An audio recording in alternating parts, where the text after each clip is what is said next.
नमस्कार। स्वागत है आपका जी स्माइल ट्रस्ट यूट्यूब चैनल पर। गाइस दोस्तों, हमने बात की थी कल फर्स्ट आंग्ल मैसूर युद्ध एंड सेकंड आंग्ल मैसूर युद्ध में किस तरह से हैदर अली बस के पुत्र है टीपू सुल्तान अंग्रेज़ों से लोहा लेते हैं। एक्चुअली अंग्रेज़ों से वो जीत तो जाएं, लेकिन हमारे ही लोग निजाम और जो मराठे थे वो हमेशा अंग्रेज़ों का साथ देते रहे। किसी भी पॉइंट पर वो हैदर अली टीपू के साथ नहीं आए। क्यों? क्योंकि उनका लफड़ा, उनका झगड़ा चल रहा था हैदराबाद के साथ, उधर मराठों के साथ, क्योंकि हैदराबाद में निज़ाम और महाराष्ट्र के साइड आपके मराठे। तो वो नहीं चाहते थे कि मैसूर में वो विलय करें। इसलिए हैदराबाद और जो मराठे थे, निज़ाम और मराठे, वो दोनों को दोनों अंग्रेज़ों को या अंग्रेज़ों की नीति से मतलब खफा नहीं थे, उनके साथ ही रहा करते थे। उनका साथ देना, उनके साथ ही समझौता करना और उनकी नीतियों पर चलना, एक तरह से गुलामी की प्रथा उनके अंदर आ चुकी थी। और ये गुलामी की प्रथा हैदर अली और उनके टीपू सुल्तान के बेटे ने एक्सेप्ट नहीं की। इसलिए मैसूर युद्ध होता है दोस्तों। टफ नहीं है, जिसने पहली बार जो पढ़ रहा है उसके लिए तो थोड़ा टफ लगेगा, लेकिन कनेक्टिविटी थोड़ा देखेंगे तो आप समझ में आ जाएगा कि मैसूर राज्य हम एक साउथ पार्ट को कहते हैं, ये हम ड्रॉ करते हैं।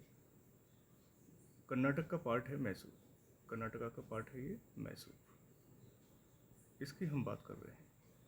यहाँ जो पार्ट है वो हैदराबाद रहेगा। ओके गाइस, तो फर्स्ट आंग्ल मैसूर बैटल में और सेकंड आंग्ल मैसूर बैटल ये हम लोग डिस्कस कर चुके थे, जिसमें हैदर अली और सेकंड में टीपू सुल्तान का युद्ध अंग्रेज़ों के साथ होता है। अंग्रेज़ तो यहाँ पर रहते ही हैं, क्योंकि थर्ड में भी अंग्रेज़ रहेंगे और फोर्थ में भी अंग्रेज़ रहेंगे। आंग्ल का मतलब होता है यूरोपियन, अंग्रेज, ब्रिटिशर्स, क्योंकि थर्ड में भी निज़ाम और मराठे किसका साथ देते हैं? अंग्रेज़ों को साथ देते हैं। और फोर्थ में भी निज़ाम और मराठे किसका साथ देते हैं? अंग्रेज़ साथ देते हैं। इधर टीपू ढीला पड़ जाता है और काफ़ी सारी शक्ति टीपू की छीड़ हो जाती है, थकावट हो जाती है, हार जाता है, क्योंकि खुद के लोग उसका साथ नहीं देते, वो अंग्रेज़ों का साथ देते हैं। इस कंडीशन में मैसूर राज्य पर अंतिम जो युद्ध होता है, चतुर्थ आंग्ल मैसूर युद्ध, उस पर अंग्रेज़ों का कब्जा हो जाता है। और वहाँ वाडियार वंश का एक शासक होता है कृष्ण, उसके साथ उनकी संधि हो जाती है चतुर्थ आंग्ल मैसूर युद्ध में ही 1799 में होता है। तो गाइज हम आज बात करेंगे थर्ड और फोर्थ आंग्ल मैसूर युद्ध की। ओके, थर्ड बैटल ऑफ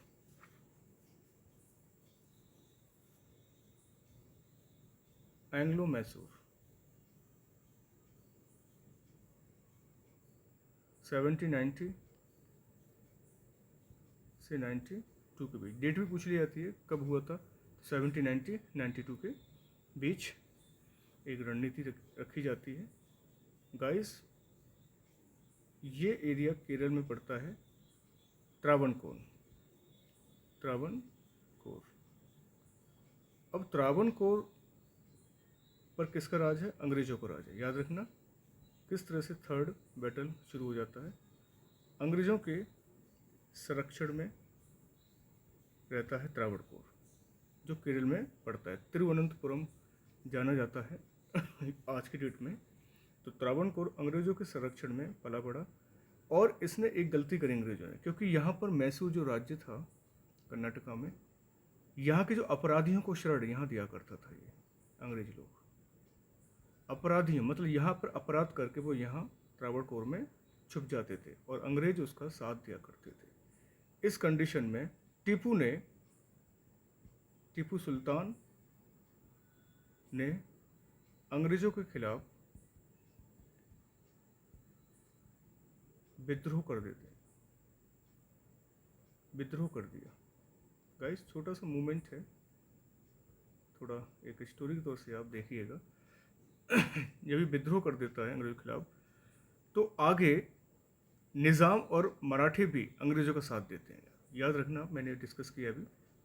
निज़ाम निज़ाम जो हैदराबाद का होता है, पूछा जाता है कहाँ के थे, तो हैदराबाद। देन मराठा,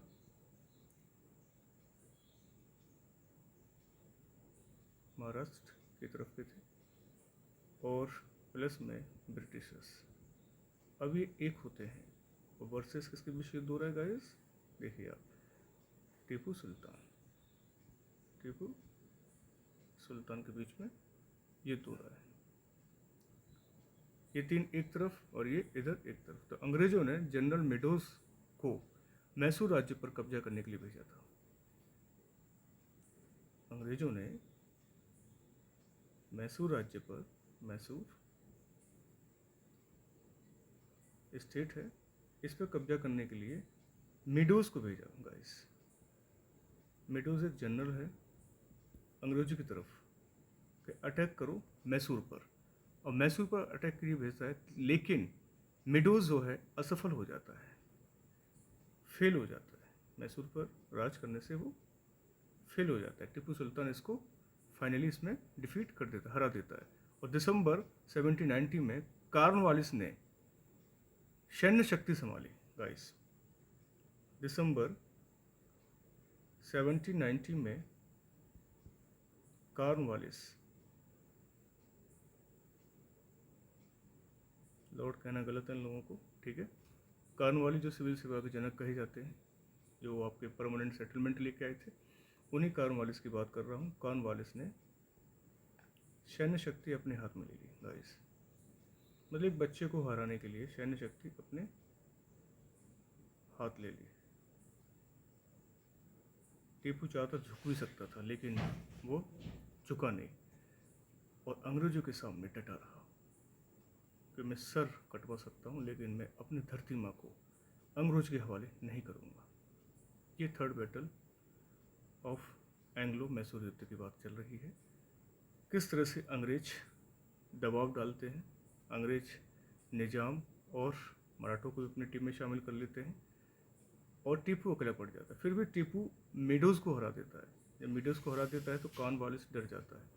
कॉर्नवालिस फिर सारी शक्ति अपने हाथ में ले लेता है, और आगे 1791 में टीपू को ये पराजित कर देता है गाइस। याद रखना, 1791 में टीपू पराजित हो जाते हैं, पराजित हो जाते हैं। Okay guys. और 1792 में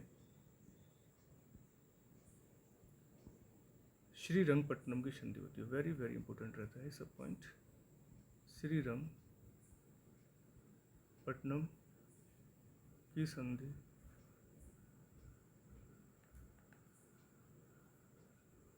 हो जाती है।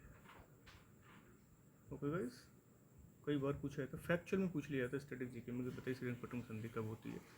तो इस संधि में कई सारे मतलब एक वार्ता होती है, एग्रीमेंट होते हैं, क्योंकि संधि में क्या बात होती है कि 3 करोड़ का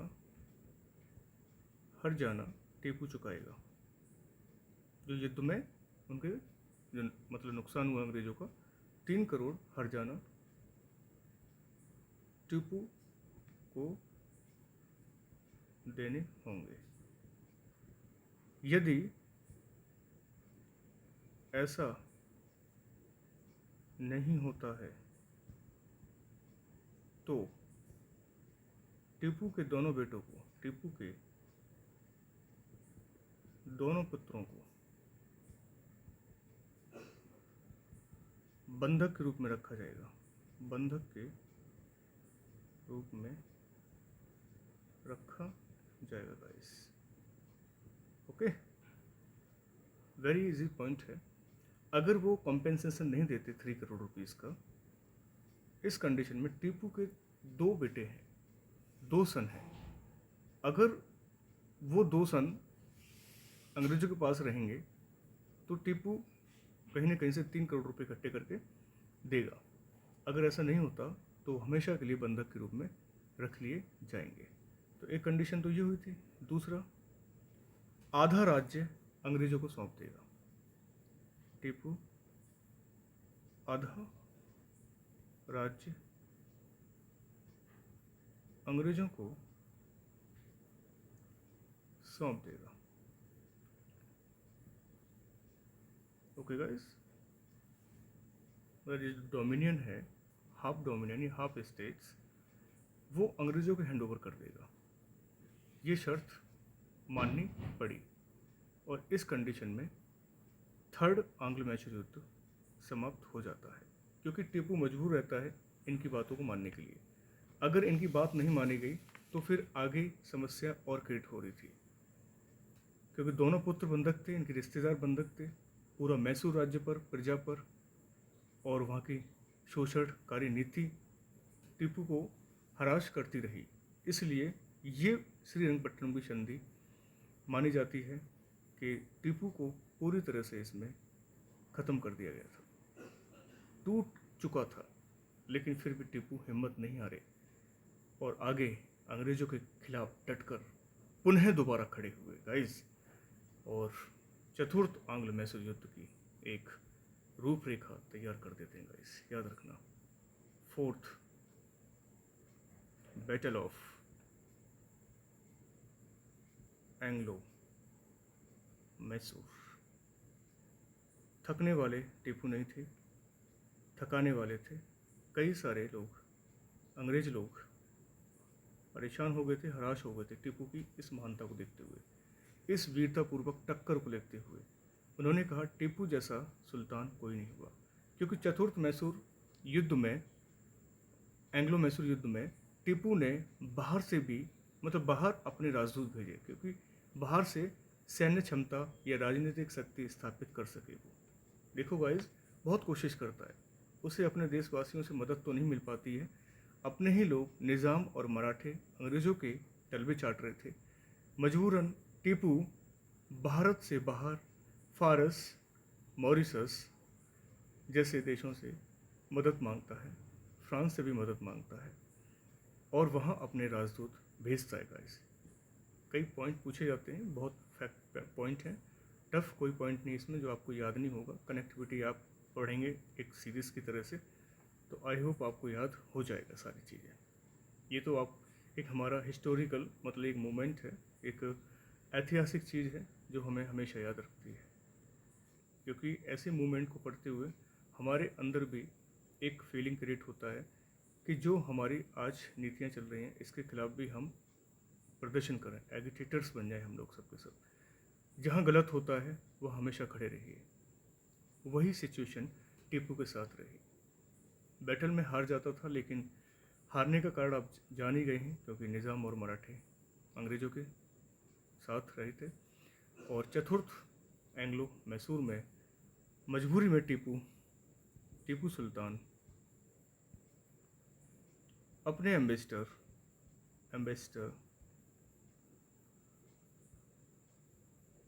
फ़ौरन भेजता है राजदूत। इसमें फारस आ जाएगा, मॉरिशस और फ्रांस। अरब कंट्री भी लिखेंगे, अरब में भी अपने फारस भेजता है। क्यों भेजता है? इनका रीजन होता है राजनीति संबंध स्थापित करने के लिए। मजबूरी था बेचारा, क्या करे, फादर भी डेथ हो गई, फादर भी नहीं झुके अंग्रेज़ों के सामने। इधर भारत में किसी पर विश्वास नहीं कर सकते थे, इसलिए बाहर से मदद मांगी इन्होंने राजनीतिक संबंध स्थापित करने के लिए गाइस।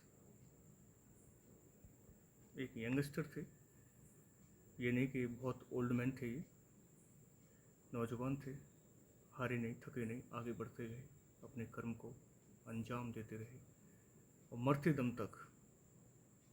तक ये अंग्रेज़ों के सामने झुके नहीं गाइस। बहुत मेहनत की, बहुत युद्ध लड़े, विदेशों की यात्राएं की, समर्थन मांगा, राजदूत भेजे, पॉलिसी बनाई, यहाँ तक कि फ्रांस ने भी इनको नागरिक टीपू की उपाधि भी दे दी थी। अगर पूछा जाए यहाँ पर क्वेश्चन कि फ्रांस ने भी फ्रांस ने नागरिक टीपू की उपाधि भी दी।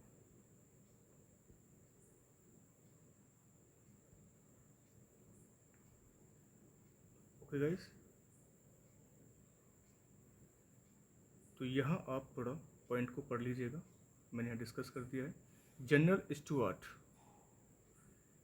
स्टुअर्ट जब फ्रांस नागरिक फ्रांस ने नागरिक टीपू की उपाधि दी टीपू को, और फ्रांसीसी प्रजातंत्र का सदस्य भी ये बन जाता है। वहाँ पर हम लिख सकते हैं तथा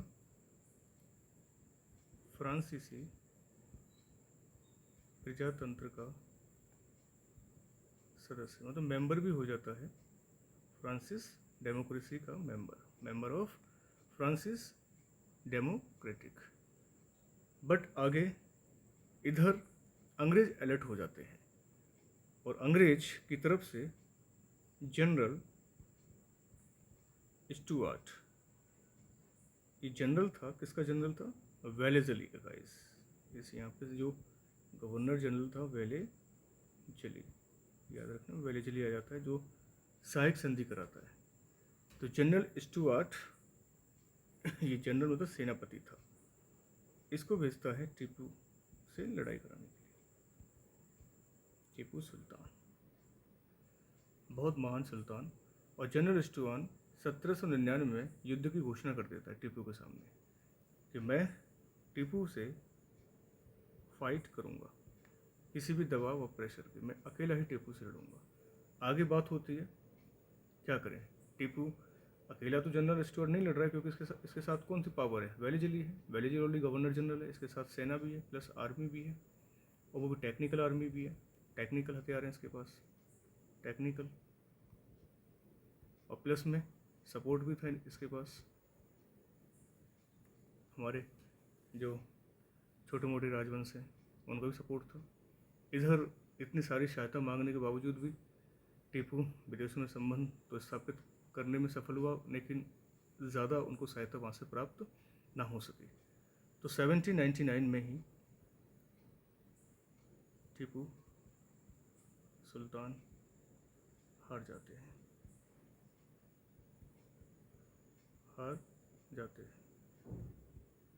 और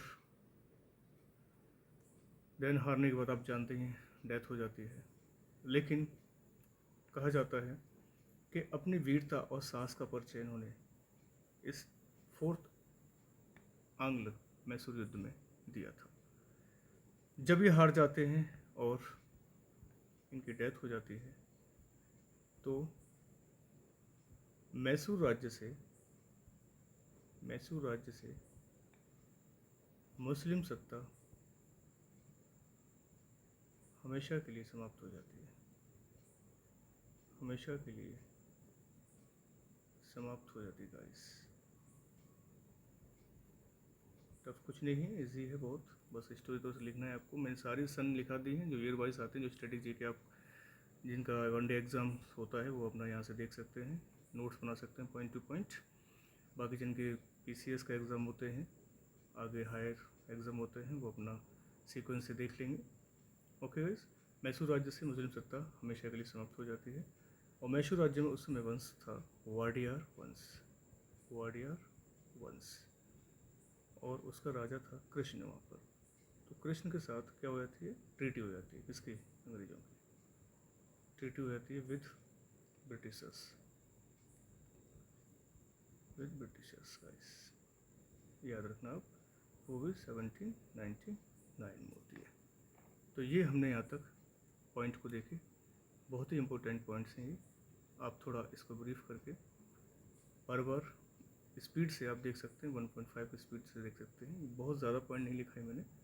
थर्ड और फोर्थ एंग्लो मैसूर युद्ध हैं जो हमारे लिए इम्पोर्टेंट रहते हैं एग्ज़ाम से पर्पस के लिए, जैसे कि ये डेट जो मेंशन हो जाती है, कैसे होता है, पर्पस क्या है, ये मैंने बता दिया है, किस तरह से किस के बीच होता है, एंड कॉर्नवालिस क्यों सत्ता में आ जाता है, और फाइनली श्री रंगपट्टनम की संधि भी होती है यहाँ पर, और ये दो संधि इसमें करनी पड़ती है। टीपू को टूट जाता है संधि में, लेकिन फिर आगे मोटिवेटेड होकर चतुर्थ आंग्ल मैसूर युद्ध भी करता है और कई सारे संबंध बनाता है कई सारे देशों के साथ, फारस, मॉरिशस, फ्रांस, अरब के साथ राजनीतिक संबंध स्थापित करने के लिए अपने राजदूत भेजता है ये। लेकिन काम तो होता है, लेकिन वहाँ संबंध अच्छे ही बनते हैं, लेकिन वो सैन्य सहायता नहीं भेज पाते। फ्रांस ने नागरिक टीपू की उपाधि दी थी, नाम से भी जाना गई थी, और फ्रांसीसी राजतंत्र का सदस्य भी ये बन गए थे यहाँ पर। देन इधर वेलेजली एक्टिव हो गए। वेलेजली सब सूझबूझ से सारी एक डिटेन रखता था टीपू सुल्तान क्या कर रहा है, उसके पीछे मतलब नज़र बंद कर रखा था एक तरह से। तो उसकी सारी इन्फॉर्मेशन लॉर्ड वेलेजली इकट्ठी करता रहता था और जनरल स्टुअर्ट को भेजता है उसको चेतावनी देने के लिए, जाओ और टीपू सुल्तान को चैलेंज दो। तब जाके वो 1799 में टीपू सुल्तान, जनरल स्टुअर्ट और प्लस जो सपोर्ट रहता है इन सब का, और अकेला टीपू सुल्तान। तो गाइस आप देखिए कैसे एक षड्यंत्र और किस तरह से इन्फॉर्मेशन के तहत टीपू सुल्तान को हार दिया जाता है, हार जाता है। दैन उसकी मृत्यु भी हो जाती है, और जब मृत्यु होती है तो मैसूर राज्य से मुस्लिम सत्ता का अंत हो जाता है। देन जो शासक होता है ग्वालियर वंश का कृष्ण, उसके साथ ब्रिटिशर्स संधि कर लेते हैं। एक तरह से वो सहायक संधि ही होती है, क्योंकि सहायक संधि का जन्मदाता माना जाता है वेलेजली। याद रखना कौन सी संधि होती है, सहायक संधि होती है, सहायक संधि होती है। और सहायक संधि से उस मैसूर राज्य को ये ब्रिटिश राज्य में मिला लेता है गाइस। तो आज के लिए इतना ही बहुत है, आगे के नए चैप्टर हम लोग लेकर आएंगे guys. Okay, thank you so much video देखने के लिए।